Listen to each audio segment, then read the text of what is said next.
Eu quero deixar claro já agora de início que eu não vou fazer uma exposição extensa do tema em si. Eu não vou estar aqui analisando o assunto do casamento, divórcio e recasamento, porque se eu quisesse fazer isso, eu teria que entrar em outros textos. Nós temos, por exemplo, em Mateus 19, um texto muito mais amplo acerca desse assunto. E quando nós chegarmos nesse texto, mais para frente, já que a exposição aqui é sequencial, lá em Mateus 19 eu abordo esse assunto de uma maneira mais ampla. Se eu fosse fazer uma exposição temática, eu teria que expor aqui diversos outros textos, até mesmo teria que focar em outros textos bem mais do que neste que nós temos hoje. Então, o meu propósito não é esse, o meu propósito é expor sequencialmente todo o Evangelho de Mateus, e, portanto, eu vou me ater àquilo que o texto hoje nos traz. Então, o meu propósito é analisar o texto de hoje, à luz do seu contexto, extrair aquilo que Jesus tinha intenção de falar, de pregar aqui neste momento, e também aplicar isso, os princípios que nós temos nesse texto, para que a exposição ela seja útil a todos nós, independentemente de estado civil ou de idade. Que o texto se torne relevante a todos nós. Então, antes de fazer a leitura do texto, eu vou só recapitular algumas informações importantes que nós já vimos até aqui do Sermão do Monte.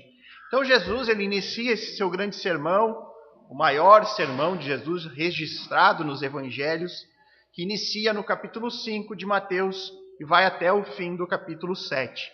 Então, Jesus inicia com esse seu grande sermão com as características dos seus discípulos, as qualidades dos verdadeiros discípulos de Cristo, essas características que todo habitante do reino dos céus, esse reino que ele veio inaugurar, eles possuem essas características que são as bem-aventuranças. Depois de alistar essas características dos habitantes do reino, Jesus ele fala sobre o testemunho desses habitantes aqui na terra. Ele disse que os habitantes do reino, eles são sal e luz neste mundo que nós estamos hoje. E aí vem o texto considerado, o texto que é o coração do Sermão do Monte, um texto onde Jesus ele diz que ele veio a este mundo com uma missão.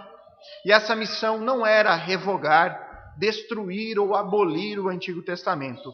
A missão de Jesus nesta terra era cumprir a lei e os profetas.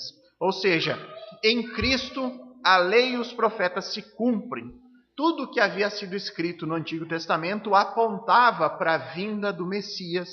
E agora, aquilo que havia sido escrito sobre esse havia se cumprindo na vinda de Jesus. E além disso, Jesus ele vai reafirmar a autoridade do texto do Antigo Testamento, dizendo que até que todas as profecias se cumpram, a autoridade do Antigo Testamento permanece a mesma. Só há um porém agora, o povo de Deus, que tinha o seu relacionamento com o seu Criador mediado pela lei, precisavam agora olhar para ele, para Cristo, para o Messias, já que a lei apontava para ela. E agora, aqueles que desejam andar de acordo com Deus, com os mandamentos de Deus, precisem viver à luz de Cristo e dos seus ensinamentos. E aqui nós chegamos na parte final do capítulo 5 do Evangelho de Mateus, um trecho, uma sessão onde Jesus aborda diversos pontos da lei, essa lei que foi entregue a Deus, de Deus para Moisés. Nós já vimos Jesus falando acerca do 6º mandamento, não matarás, e também Jesus já falou sobre o 7º mandamento da lei, não adulterarás. E aí nós chegamos aqui em Mateus capítulo 5, verso 31 e 32. Então acompanhe comigo a leitura. Também foi dito: aquele que repudiar sua mulher, dê-lhe carta de divórcio. Eu, porém, vos digo, qualquer que repudiar sua mulher, exceto em caso de relações sexuais ilícitas, a expõe a tornar-se adúltera, e aquele que casar com a repudiada comete adultério. Vamos orar mais uma vez? Pai amado, bondoso Deus, nós nos colocamos diante de Ti com humildade, com temor e tremor diante do texto da palavra de Deus. Nós cremos que o que temos aqui é a Tua palavra que foi revelada a nós. O que nós temos aqui é uma verdade absoluta e que, por mais antiga que ela seja, ela permanece sendo verdade. Deus nos ajuda espiritualmente, Deus, a compreendermos o texto e principalmente a nos submetermos a ele, Senhor. Nós sabemos que nós precisamos do Espírito Santo para mudar o nosso coração, para abrir os nossos olhos para essa verdade. Nós sabemos que apenas com o nosso intelecto ou a nossa própria vontade nós jamais nos chegaríamos a Ti. Então eu peço, Senhor, que o Senhor venha com poder essa noite, que o Senhor venha agindo por meio da palavra e transformando as nossas vidas, Pai. Nós oramos em nome do Senhor Jesus. Amém. Ressaltando, irmãos, eu não vou fazer um estudo exaustivo do tema. Eu vou focar essa exposição apenas no texto, nesses 2 versículos. E aí eu vou fazer algumas aplicações sobre os princípios encontrados aqui no texto. E o primeiro ponto que eu gostaria de ressaltar aqui sobre esse texto, que fica muito claro a partir do verso 31, é o perigo que existe em uma interpretação frouxa, uma interpretação muitas vezes tendenciosa da palavra de Deus. No verso 31, nós lemos ali Jesus dizendo: também foi dito, aquele que repudiar a sua mulher, dê-lhe carta de divórcio. Percebam que Jesus, ele inicia um outro assunto, porque ele diz aquele padrão, também foi dito. Só que há uma pequena mudança em relação às outras vezes, aos outros assuntos que nós já vimos, e que também é diferente nos próximos que nós veremos. Nas outras abordagens, Jesus ele inicia, ouvistes o que foi dito, ou ainda, ouvistes o que foi dito dos antigos. Então essa forma reduzida de Jesus agora começar esse novo assunto, isso nos indica que agora esse assunto tem uma conexão com o assunto anterior. O mandamento a ser trabalhado aqui permanece o mesmo, o 7º mandamento da lei, não adulterarás. A diferença agora é que Jesus ele não cita um versículo específico, como ele havia feito até aqui, porque Jesus ele começa a tratar do mesmo tema da questão do adultério, só que um assunto diferente ligado ao mesmo tema. O assunto agora é o divórcio. E Jesus, neste momento, ele não cita o versículo, mas ele faz um comentário acerca de um texto da lei. Jesus vai fazer um comentário sobre o livro de Deuteronômio. Jesus diz aqui no seu sermão, também foi dito. Dito por quem? Pelos mestres judeus daquele tempo, aqueles homens que ensinavam a lei para o povo. E o que eles diziam? Que aquele que repudiar sua mulher, dê carta de divórcio a ela. Mas esses mestres, eles diziam isso com base em quê?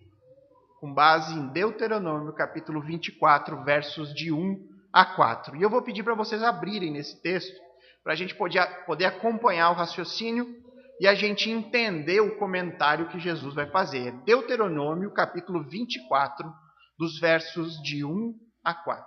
Então procura lá no índice, se você não sabe onde fica Deuteronômio, são logo nos primeiros livros da Bíblia, você vai achar facinho. Antigo Testamento, irmãos. Deuteronômio, capítulo 24, versos de 1 a 4.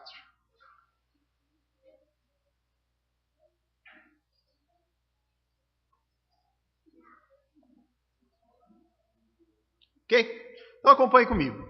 Se um homem tomar uma mulher e se casar com ela, e se ela não for agradável aos seus olhos, por ter ele achado coisa indecente nela, e se ele lhe lavrar um termo de divórcio, e lhe o der na mão, e a despedir de casa, e se ela, saindo da sua casa, for e se casar com outro homem, e se este a aborrecer, e lhe lavrar termo de divórcio, e lhe der na mão, e a despedir da sua casa, ou se este último homem que a tomou para si por mulher vier a morrer, então seu primeiro marido que a despediu não poderá tornar a desposá-la para que seja sua mulher, depois que foi contaminada, pois é abominação perante o Senhor. Assim não farás pecar a terra que o Senhor teu Deus te dá por herança. Tá? Vamos analisar o texto com cuidado. Ele inicia dizendo, se um homem tomar uma mulher e se casar com ela, e se ela não for agradável aos seus olhos, por ter ele achado coisa indecente nela. Primeira pergunta que nós devemos fazer para o texto: qual o sentido aqui de coisa indecente? O que é isso que o homem achou que lhe aborreceu? O sentido, irmãos, é de um relacionamento sexual ilícito, tá? Por exemplo, se o homem casasse com uma mulher e descobrisse que a mulher que ele se casou não fosse virgem, e aí não se esqueça do contexto cultural, porque hoje para nós, para nossa sociedade, isso aqui soa como um absurdo, né? Um homem querer cancelar um casamento, dar divórcio porque ele casou com uma mulher que não era virgem. Mas na palavra de Deus, o relacionamento sexual fora do casamento, ele sempre foi algo ilícito. Ok? Sempre o relacionamento sexual fora do casamento, ele foi considerado como imoralidade, como pecado. E aí, neste caso, o homem poderia, conforme diz o texto, lavrar um termo de divórcio e a despedir da casa. Ou seja, se divorciar. O divórcio, ele serve para isso. Para permitir que a mulher fique livre para sair daquela casa e se casar com outro homem. O que provavelmente iria acontecer, de acordo com a cultura daquela época, porque a mulher, nesse período, uma mulher divorciada, ela dificilmente conseguiria obter sustento sozinha. Não havia um mercado de trabalho para mulheres. Então, provavelmente, ela iria teria que encontrar um outro casamento. E aí o texto de Deuteronômio repete o mesmo caso. E se ela, saindo da sua casa, for e se casar com outro homem, e se este a aborrecer, ele lavrar termo de divórcio. Outro ponto importante aqui. Reparem que a lei, aqui o texto bíblico, ele considera essa segunda relação como um casamento legítimo. Ele está dizendo, né? Ela saindo de casa, vai e se casa com outro homem. Aí esse mesmo homem pode lhe dar uma carta de divórcio. Então, nesse segundo casamento, também acontece o divórcio ou esse homem vem a morrer. E aí o texto diz, e se esse homem que a tomou para si por mulher vier a morrer, e aqui nós temos os dois casos onde a lei do Antigo Testamento permite que uma mulher casasse novamente, que é quando, se ela recebe a carta de divórcio ou se ela ficasse viúva. Essas eram as duas opções que a mulher poderia casar de novo. Quando o marido desse carta de divórcio ou o marido morresse. E aí, por fim, o texto diz, então seu primeiro marido, que a despediu, não poderá desposá-la para que seja sua mulher, depois que ela foi contaminada, porque é abominação perante o Senhor. Aqui o texto diz que se você se divorciar da sua mulher por conta de imoralidade sexual, e se ela casar com outro homem, e esse homem vier a morrer, você não está livre para casar com ela de novo. Esse é claramente o ensino desse texto da lei de Moisés. É isso que o texto está dizendo. Por mais que a gente questione, e aí pode gerar muitos questionamentos sobre determinados dados aqui que o texto nos diz, por exemplo, o que seria de fato coisa indecente? O que seria aborrecer, no segundo caso, que ele só diz aborrecer? Por mais que isso traga alguns questionamentos, o texto ele é muito claro no seu sentido, no seu propósito. Ao fazer essa repetição de caso, o objetivo de Deuteronômio é claramente desestimular o divórcio. O texto ele tem o objetivo de trazer reflexão para o homem. O texto está dizendo, pense bem antes de divorciar. Por mais que seja um caso extremo de imoralidade, pondere a situação, para que você não se arrependa no futuro. No futuro você não veja aquela mulher e querer casar com ela de novo. Porque aí, perante a lei, você não vai poder voltar atrás. Então, o texto ele não está de forma alguma incentivando ou agindo em favor do divórcio. Muito pelo contrário. O texto ele quer desestimular essa prática e agir no sentido do perdão, no sentido da manutenção do casamento. Outro fator importante para a gente entender o comentário de Jesus é lembrar sobre o contexto da época de Jesus. O que estava acontecendo naquele momento que Jesus está pregando essas palavras? Nessa época, irmãos, muitos mestres judeus, eles permitiam o divórcio em qualquer motivo. Então o marido não gostava do temperamento da esposa. Ela acorda muito mal-humorada. Aí o mestre da lei dizia, dá a carta de divórcio. Ah, mas a minha esposa faz uma comida horrível. Divórcio. Ah, mas eu não gosto da família da minha esposa. Se divorcie. Qualquer caso era motivo para divórcio naquele contexto. Se analisarmos para isso, não é nada parecido com os nossos dias, né? Praticamente igual, né? Qualquer coisa é motivo para divórcio. É óbvio que nem todos eram assim. Havia uma parte dos líderes judaicos que eles consideravam o divórcio como algo extremamente trágico, algo que deveria ser evitado. Mas esses mesmos mestres da lei daquele tempo, os mais conservadores, eles não viam o divórcio por motivos fúteis como inválidos. Eles consideravam esse divórcio como válido.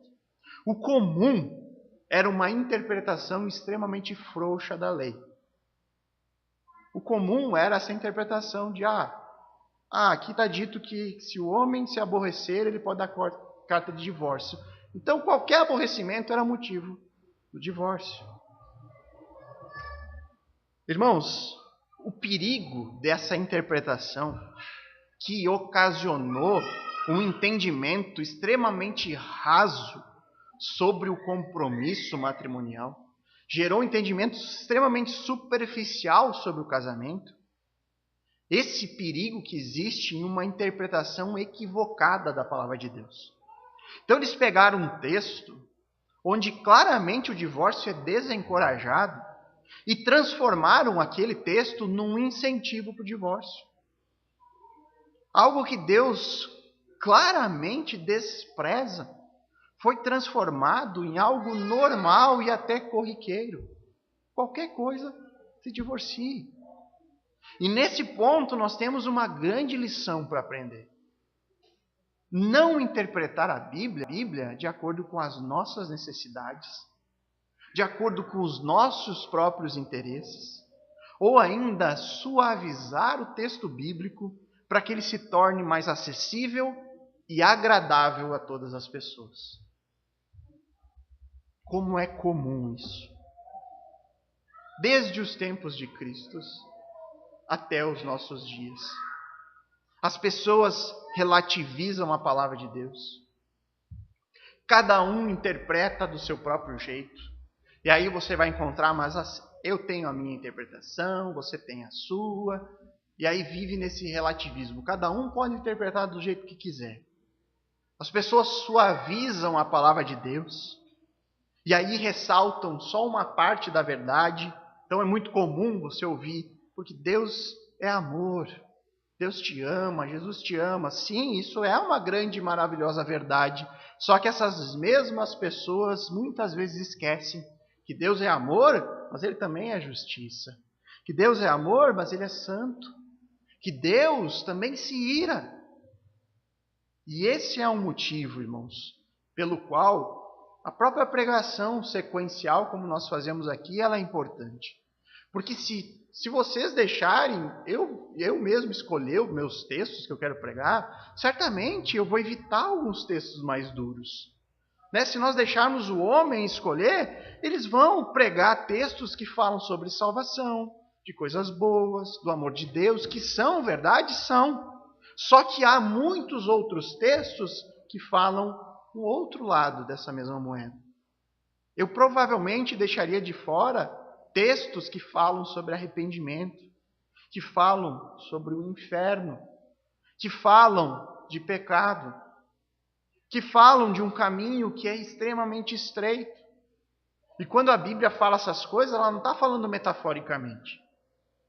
Não tem como suavizar quando a Bíblia afirma que existe um caminho largo, onde a maioria das pessoas estão andando, e este caminho leva a uma eternidade de sofrimento, dor e ranger de dente. Como suavizar algo assim? Como suavizar um texto como o da semana passada? Onde Jesus diz que na nossa luta contra o pecado, nós temos que ter atitudes sacrificiais. Como suavizar? Quando Jesus diz, se preciso for, arranque seu olho, corte fora sua mão. Se eu fosse escolher, irmão, certamente eu não estaria pregando nesses textos aqui que Jesus está tratando da lei. Porque são textos extremamente difíceis. Ou é fácil ouvir que você é um homicida no seu coração. Ou é fácil saber que sim, você já cometeu adultério alguma vez na sua vida. Não é fácil. A gente não quer ouvir que nós somos assassinos quando nós nos iramos sem motivo contra alguém. Quando nós nutrimos raiva contra algum irmão. Não é fácil. Você vê a palavra jogando na sua cara, você está sujeito ao julgamento de Deus. Então o perigo de nós interpretarmos a Bíblia de acordo com a nossa vontade é justamente o que estava ocorrendo com a maioria do povo judeu dessa época. É achar que nós somos o povo de Deus. Por quê? Porque não matamos, não roubamos, não adulteramos, mas o nosso coração está muito, mas muito distante de Deus. E é por isso que eu digo, encare a palavra de Deus como palavra de Deus, com seriedade. Se ela diz coisas duras, coisas difíceis de ouvir, entenda que isso aqui está para o nosso bem. E aqui nós chegamos no segundo ponto que eu quero ressaltar hoje. A lei de Deus, ela nos adverte sobre o mau caminho. Jesus disse: olha, vocês ouviram o que foi dito. Essa interpretação frouxa, equivocada da lei. E aí nós chegamos no verso 32. Eu, porém, vos digo, qualquer que repudiar sua mulher, exceto em caso de relações sexuais ilícitas, a expõe a tornar-se adúltera. E aquele que casar com a repudiada comete adultério.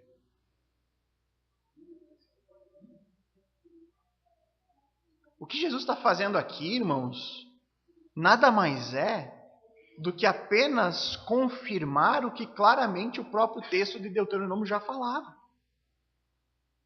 O propósito de Deuteronômio era dizer, não se divorcie. E aí Jesus confirma isso, e aí ele coloca apenas um único motivo justificável ao divórcio, em caso de relações sexuais ilícitas. Por qualquer outro motivo, o marido que se divorciar da sua esposa a expõe a tornar-se adúltera, e aquele que se casar com ela, com a repudiada, comete adultério. Então, segundo Jesus, um novo casamento entre pessoas que passaram por um divórcio, onde o motivo não foi o caso de relações sexuais ilícitas, diante de Deus, esse novo relacionamento se configura um relacionamento adúltero. Porém, irmãos, uma consideração precisa ser feita aqui. Jesus diz que o marido que se divorciar da sua esposa, exceto pelo motivo alistado por ele, esse homem está expondo aquela mulher a tornar-se adúltera. E aqui, irmãos, algumas pessoas têm interpretado esse texto e afirmado que a parte inocente não pode casar novamente, porque se ela casasse, ela estaria vivendo na prática do adultério. Mas o texto aqui afirma que o marido, aquele que procurou o divórcio por um motivo que não era justo, ele expõe ao que diz o texto. Expõe a mulher àquela situação. A ideia do texto é que aquele que expõe carrega a culpa. Estando a outra parte divorciada, depois de ter recebido carta de divórcio, essa mulher fica livre para se casar novamente. Ela não carrega a estigma, a marca de uma mulher adulta.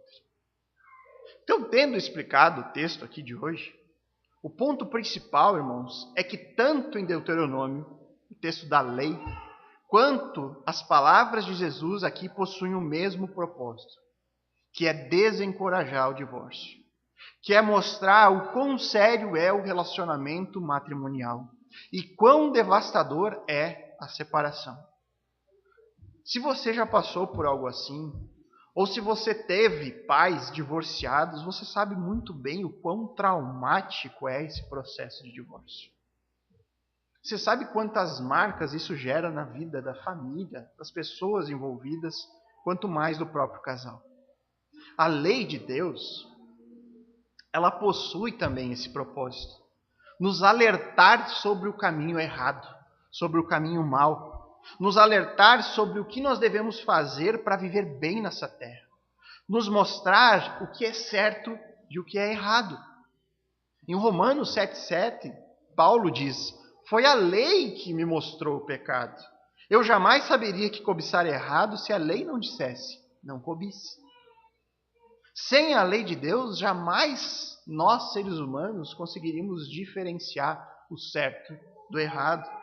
Jamais saberíamos sobre o pecado e a sua consequência. Nós não conseguiríamos descobrir o nosso problema. Se a palavra de Deus, se a lei não tivesse nos mostrado, vocês são pecadores, nós não saberíamos. Nós jamais saberíamos do compromisso que nós devemos manter de fidelidade, de amor no relacionamento matrimonial. Portanto, a lei ela está aí para nos levar para Cristo. A lei aponta para Cristo e nos conduz até Ele, e também para nos trazer o conhecimento necessário para evitarmos aquilo que o próprio Deus condena. E aí, quando nós individualmente abandonamos a lei, nós pegamos um único rumo possível. Nós somos inclinados.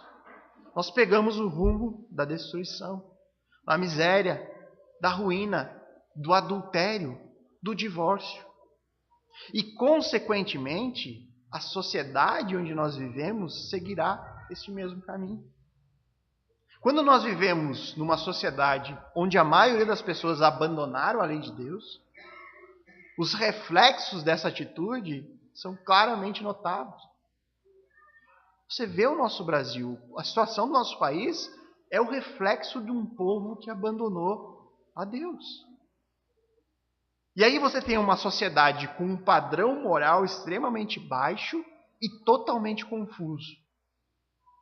Ao ponto de você ver pessoas que defendem que o cidadão ele não tem direito de ter uma arma para se defender porque a arma mata, e por outro lado essa mesma pessoa defende o aborto. E aí ela usa de argumento a liberdade. Não, mas a mulher tem que ser livre para decidir o que ela quer fazer. O homem não pode ser livre para se defender, mas a mulher ela pode ser livre para matar. Então isso é o reflexo de uma sociedade que abandonou a lei do Senhor. Nós temos o casamento, que é o tema de hoje, ele é reduzido a um acordo entre duas partes. Enquanto esse acordo está bom, você está tendo o que você espera da parte oposta, e ela também, o casamento se mantém. A partir do momento que as expectativas se encerram, se termina o casamento. E aí você tem um casamento raso, sem compromisso.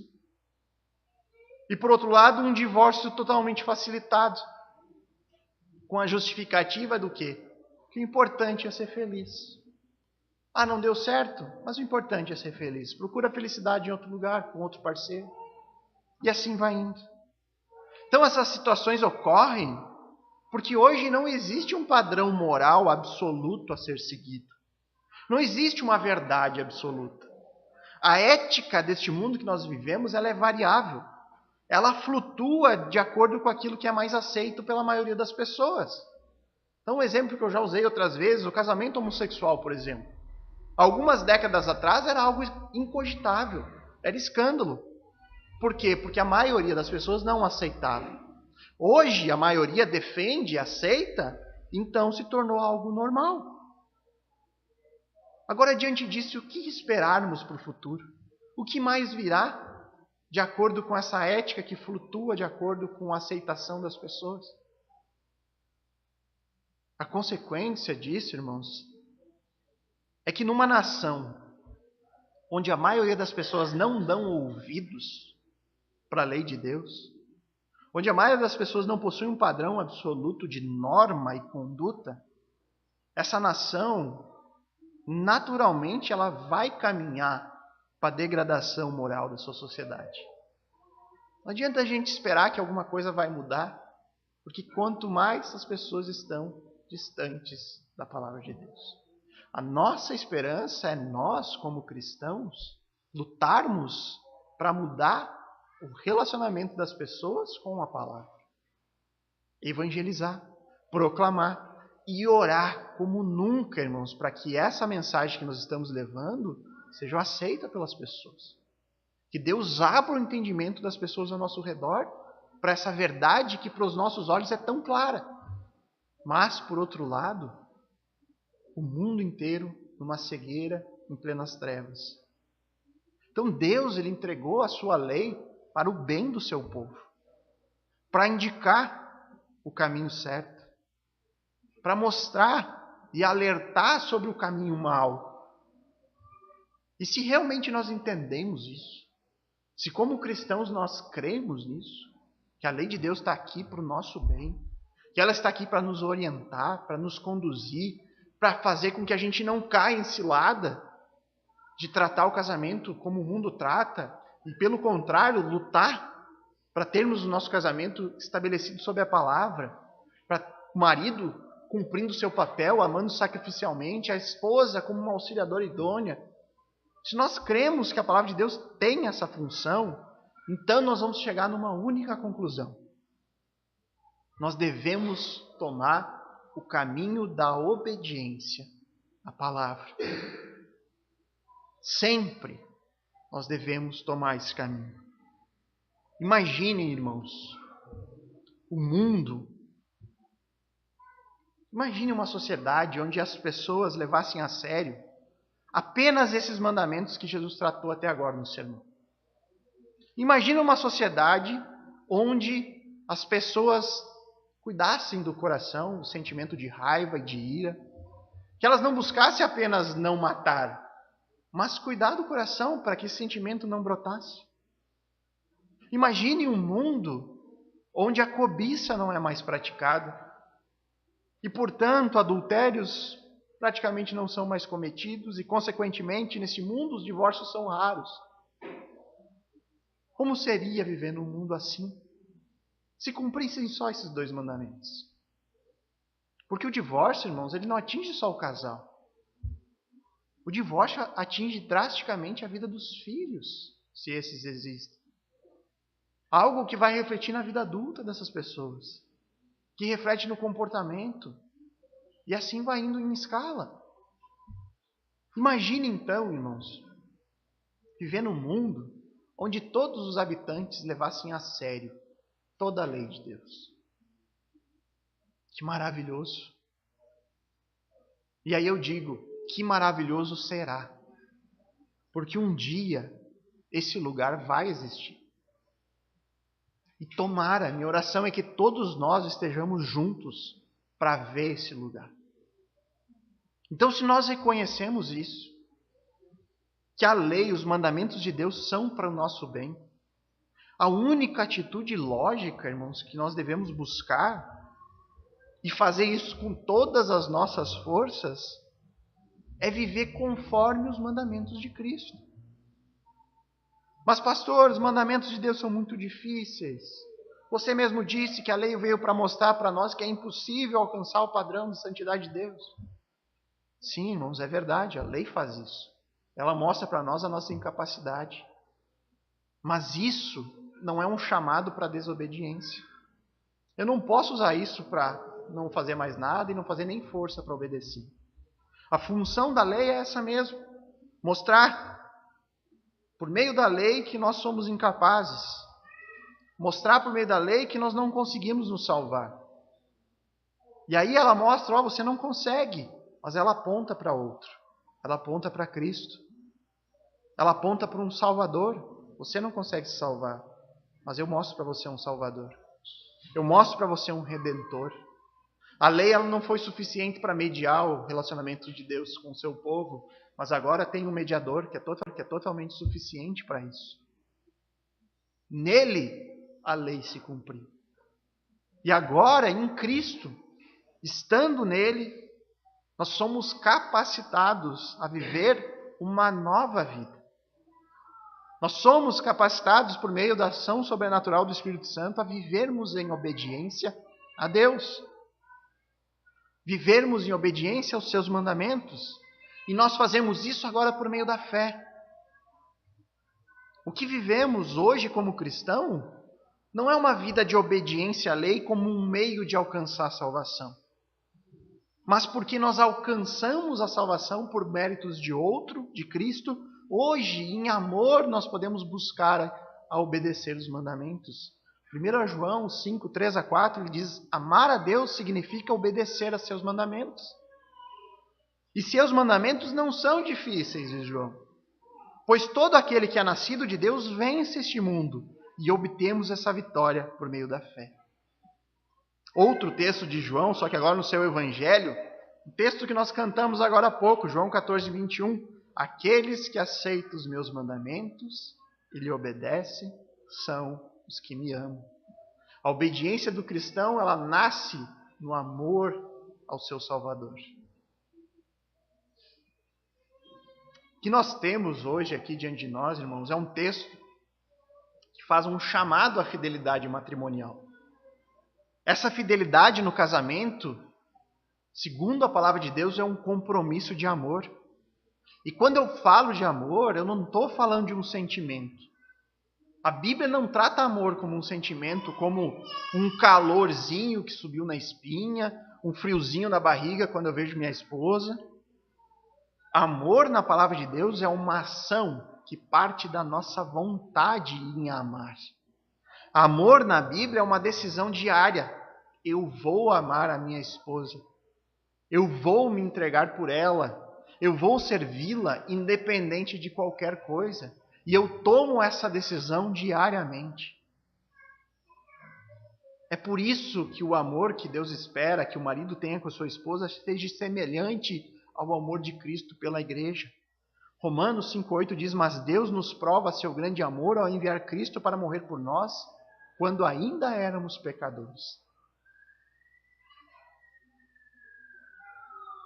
Por isso, irmãos, que além de um chamado à fidelidade matrimonial, nós temos aqui em Cristo e nessas palavras de Cristo, um chamado à fidelidade em nosso relacionamento com Deus. E a prova visível do nosso compromisso com o Senhor é a obediência amorosa aos seus mandamentos. A lógica é muito simples, irmãos.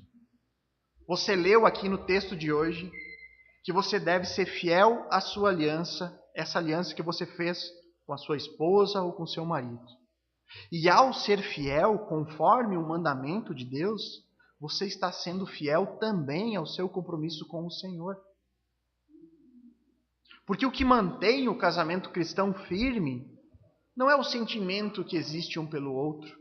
Não são os votos que vocês fizeram um ao outro, por mais importante que isso seja. O que mantém o casamento cristão em pé é a aliança de ambos com Deus e com a sua palavra. Você pode até chamar Jesus de Senhor. Você pode até orar: Jesus, meu Senhor. Mas Ele só se torna o seu Senhor no momento que você busca conhecer os mandamentos dEle e obedecê-lo. Do contrário, só o fato de você falar, de você se dirigir com palavras a Cristo como seu Senhor, isso não significa absolutamente nada.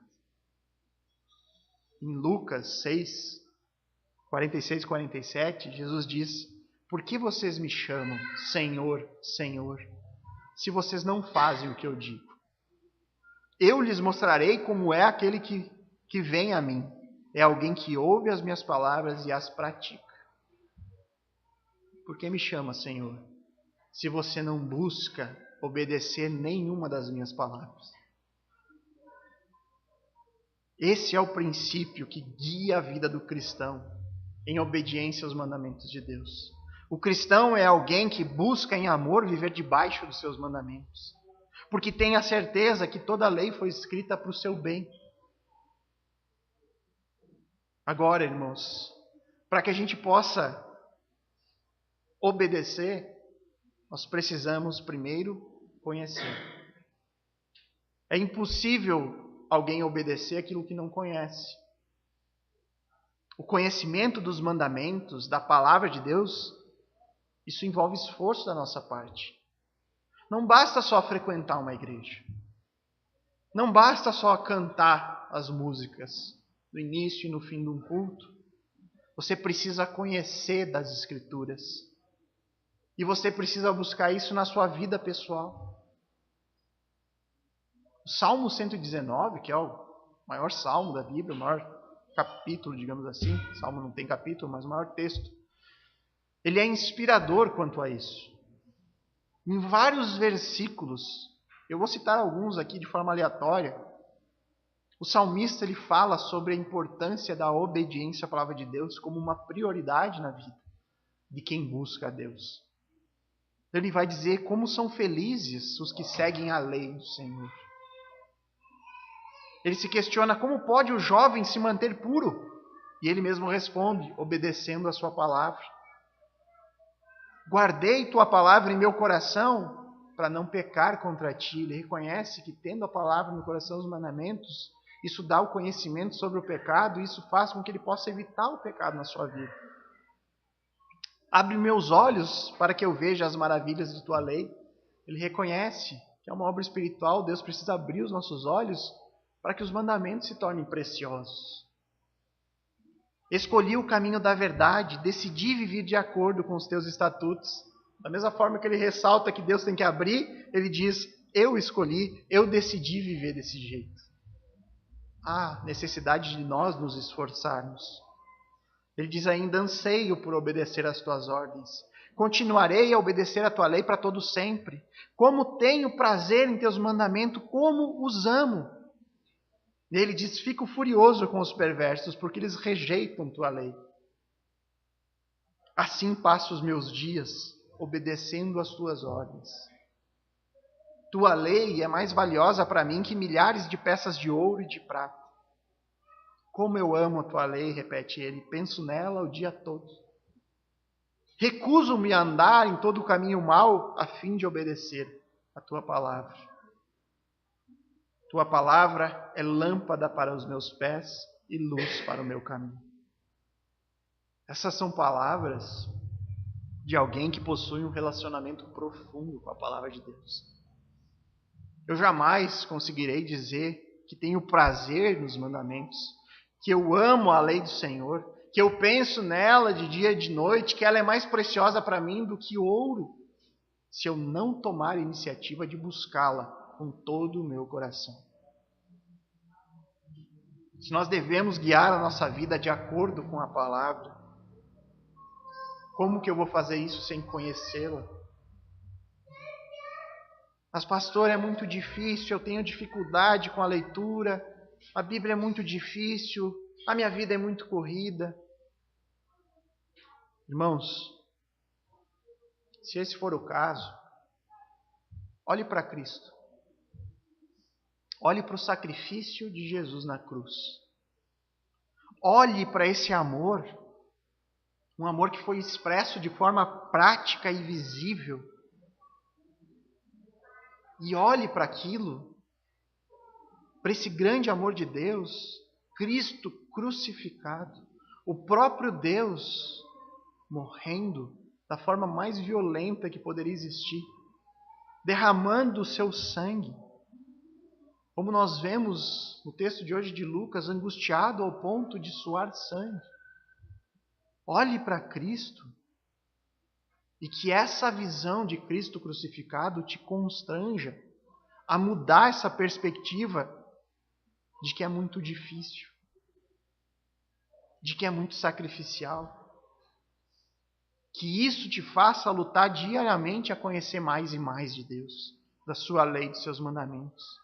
Pense naquilo que Cristo sacrificou para te salvar. E aí pense naquilo que você precisa sacrificar da sua vida para viver em obediência à palavra. Pense, irmãos, o que você precisa fazer para conhecer mais do Senhor. Que sacrifício é necessário? Sacrificar 1 hora a menos na internet? Diminuir o tempo do Facebook? Dormir 1 hora a menos? É esse o sacrifício que precisa ser feito para você conhecer mais da lei? Olhe para o sacrifício de Cristo e se envergonhe com isso. Eu não estou dizendo aqui que é fácil, irmãos. Eu não estou dizendo aqui que é um passe de mágica, que eu sou assim, eu consigo, você também consegue. Não. Eu sei, irmãos, da dificuldade, porque todos nós estamos no mesmo barco. Todos nós enfrentamos as mesmas lutas. Mas eu também sei, irmãos, que é necessário disciplina. Eu sei que é preciso esforço para conhecer mais a palavra de Deus. E é para isso que nós estamos aqui, como igreja, juntos, um encorajando o outro, um ajudando o outro, um orando pelo outro, um se alegrando, se entristecendo com o outro, juntos estudando a palavra de Deus, juntos crescendo nesse caminho. Um caminho que obrigatoriamente deve nos levar a juntos obedecermos os mandamentos. Esse é o caminho que nós devemos tomar, irmãos. Buscar com seriedade aprender mais da palavra de Deus. Viver uma vida em obediência por amor, entendendo aquilo que Cristo fez por nós. Cristo nos libertou da cegueira de nós estarmos neste mundo, vivendo como o mundo vive, com casamentos destruídos, com um entendimento sobre matrimônio extremamente raso. Hoje Deus nos traz o casamento conforme Ele planejou, e Ele é maravilhoso. Deus diz que Ele é uma expressão do relacionamento de Cristo com a igreja. O texto aqui de Mateus 5, 31 e 32, ele é um chamado à fidelidade. Um chamado à fidelidade no casamento, mas também um chamado à fidelidade no nosso relacionamento com Cristo. Hoje o divórcio se tornou algo banal. Da mesma forma que muitos fazem do seu relacionamento com Deus algo banal. Fazem o seu relacionamento com Deus uma mera religiosidade. Nós vivemos uma sociedade que produz muitos casamentos apenas de aparência. Da mesma forma que a igreja nos nossos dias produz muitos cristãos apenas de aparência. Esse nunca foi o plano de Deus. Nem para o casamento, nem para os seus discípulos. Basta nós olharmos para o contexto do Sermão do Monte. Jesus acabou de pregar sobre as características dos verdadeiros cristãos nas bem-aventuranças. E você consegue imaginar alguém que possui essas características, que tem fome e sede de justiça, que é misericordioso, pacificador, alguém que possui essas características cogitando o divórcio para o seu casamento? Você imagina alguém que possui essas características falando sobre o divórcio, que pretende se divorciar? Da mesma forma, você consegue imaginar alguém que é pobre de espírito, que reconhece que precisa de um Salvador, que chora pelos seus pecados, que é manso, vivendo um relacionamento de aparência com Deus, sem obedecê-lo? Você imagina alguém com essas características vivendo uma vida de religiosidade? Claro que não, meus irmãos. É claro que não. Portanto, busque a Cristo como seu Senhor. E fale com a boca cheia: Senhor, Senhor. Cristo, Tu é o meu Senhor, por quê? Porque eu te amo e eu busco obedecer os Teus mandamentos. Eu busco te conhecer, mesmo nas minhas limitações, nas minhas dificuldades, mas eu quero um relacionamento correto diante de Ti. Busque crescer constantemente no conhecimento dos mandamentos de Deus, porque essa é a evidência da salvação na sua vida. O obedecer é a evidência de que o Espírito Santo está agindo em nós. E, consequentemente, cumpra o propósito que Deus tem para os seus discípulos. Um testemunho de obediência é um testemunho que vai gerar luz e sal neste mundo. Que nós sejamos fiéis em nossos relacionamentos matrimoniais e igualmente fiéis em nosso relacionamento com Deus. Nós somos chamados a fidelidade. Vamos orar.